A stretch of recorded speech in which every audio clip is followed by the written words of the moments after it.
imefunguliwa na nini, na mimi simu hapa zilikuja kibao wakati mwingine, lakini bahati nzuri kabla sijauliza kokote Mheshimiwa Rais ndo akawa amenipigia kuniambia kwamba nina full confidence na wewe, I wish you all the best, labda wafikirie promotion, lakini hayo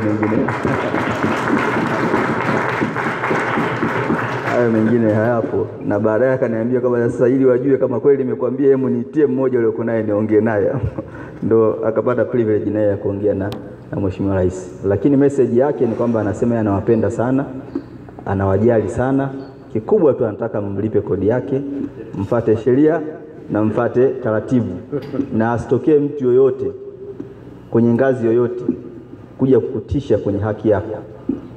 Wajibu wetu sisi ni kuwatumikia nyinyi. Yeye anasema sisi sio mabosi wenu, sisi ni watumwa wenu. Kwa tunawajibika kuwatumikia, kuwahudumia na kuwaheshimu. Lakini malipo anayoyataka yeye ni kodi na kufuata sheria na taratibu za ndani ya nchi yetu.